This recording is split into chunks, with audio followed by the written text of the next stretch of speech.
Hi and welcome back to the third and was supposed to be the final video in this series on my trip to Iceland in January of this year.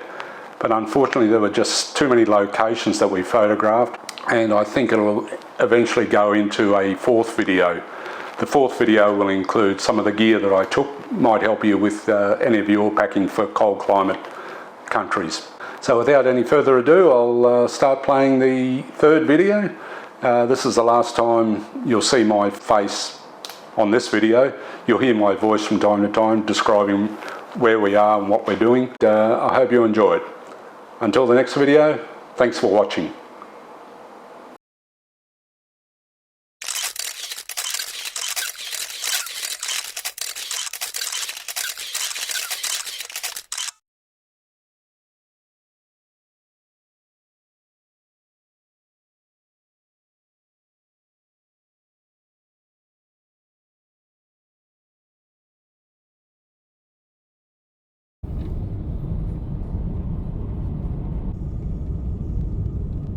Our first stop was to the ice caves, but first we had to meet our guide, Siggy, at the Jokkelsen Glacier Lagoon. Hope I can pronounce that properly.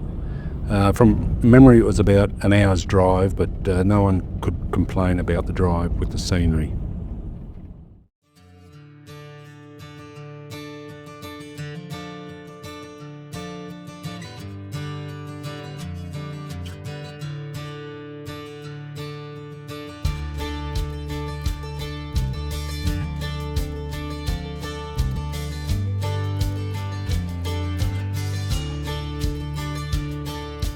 The lagoon can be quite busy as a number of tourist operators leave from the lagoon car park, but if you go, the lagoon is picturesque in itself and well worth a photo or two. The huge display of icebergs floating in the lagoon have broken away from the glacier. They all eventually make their way to the ocean, with some washing up on Diamond Beach.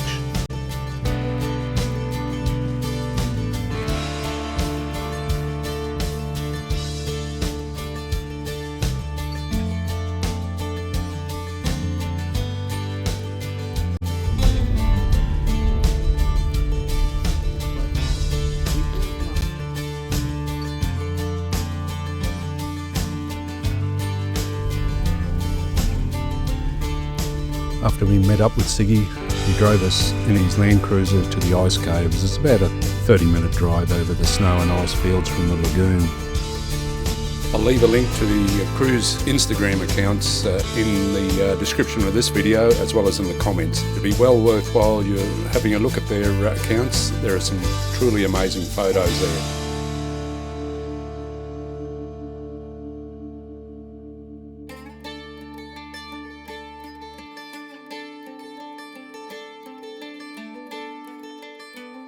When we drove as far as we could in the cruiser, Siggy found a park. We then grabbed our camera gear and started walking. We still had about 15 to 20 minutes to the first ice cave. Once again, don't forget your ice cleats, you're walking on ice. Really, you only need a moderate level of fitness for the walk. I'm in my 60s and did the return walk okay. Be mindful if you plan on doing an ice cave tour, try and book a tour as early as possible. I couldn't believe the tourist lineup for the ice caves later in the morning.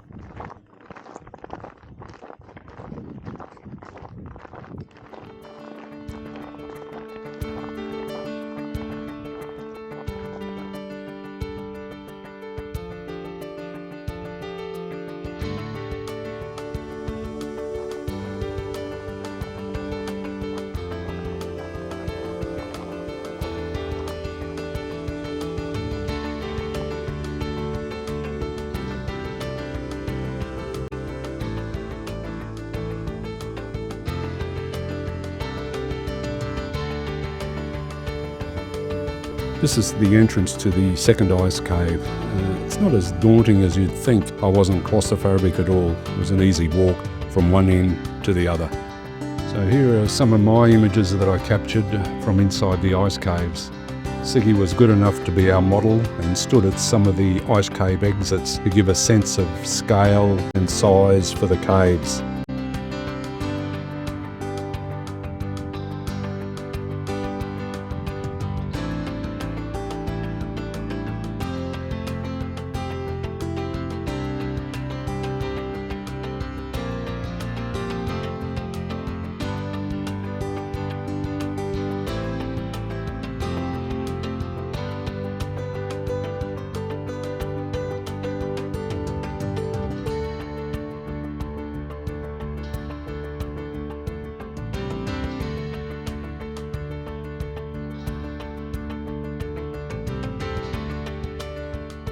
After the ice caves tour, it was a return walk and drive back to the lagoon for some well-earned food and a warm cup of coffee.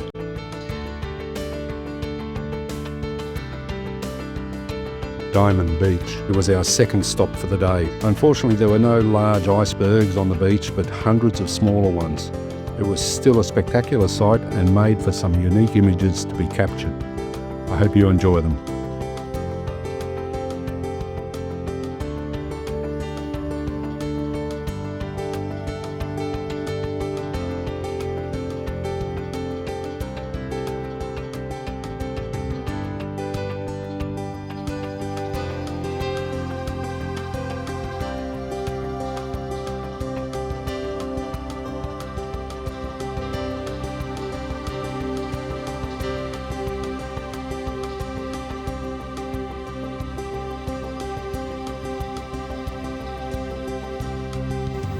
But first, someone thought they'd sneak up on Charlie, not me, and give him a fright on 2 separate occasions.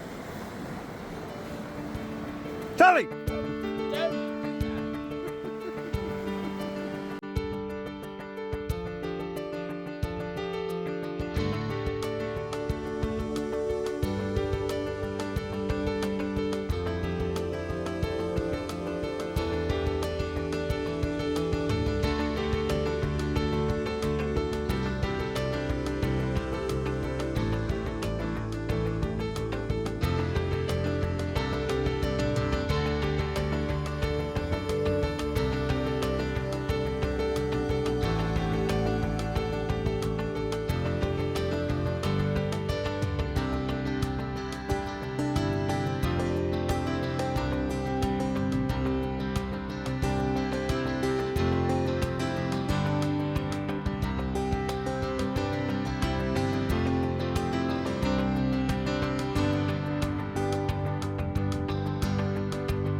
Unfortunately, Charlie was caught a second time by the same person.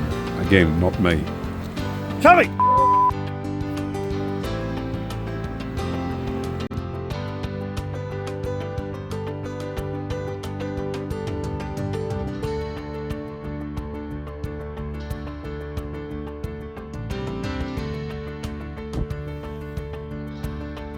There are not enough words to describe Sockness Beach and Vesterhorn Mountain. We were there for quite a few hours and it didn't matter where you looked, there was a landscape composition. It's truly an amazing location, both at night with the auroras and during the day. It was well worth seeing and photographing.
I don't know the name of the cafe owner's dog, but whenever someone came or left the cafe, the dog would climb down from the table to greet or say goodbye to the customers. A really nice friendly welcome to Sockness Beach and Vestrahorn Mountain. Loved every minute I was at the beach.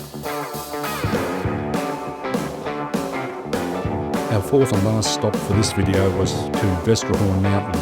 The drive there was nothing short of spectacular. Snow-covered mountains on one side, ocean on the other.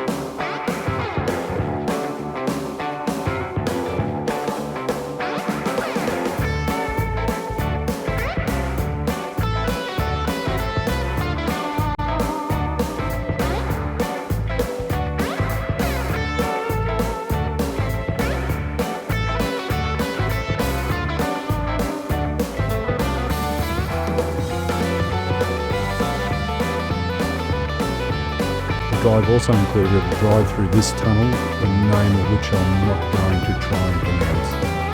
The tunnel is about 1,300 metres long, opening up to snow fields on the other side.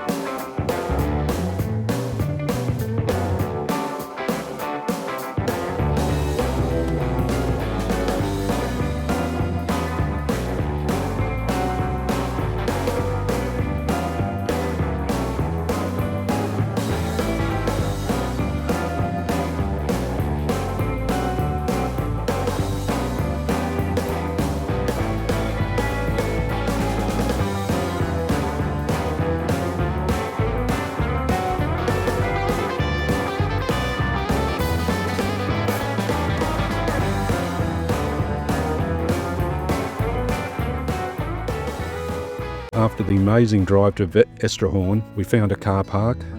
That was easy to do, there was no other cars there when we arrived. We grabbed our backpacks and set off again on foot to our photographic spot.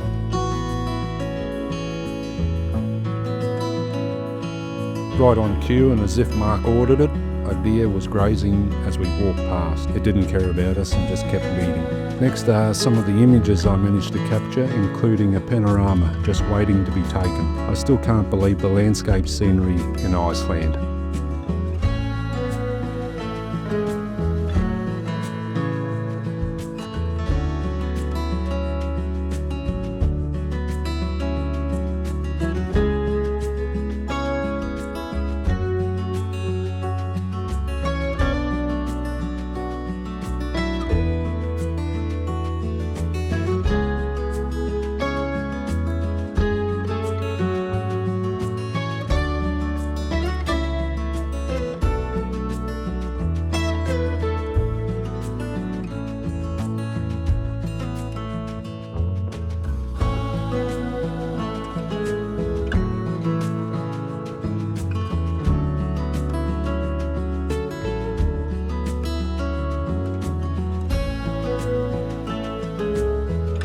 Pay attention where you walk and be careful. Frozen long grass sometimes cover holes in the ground. Here's a perfect example.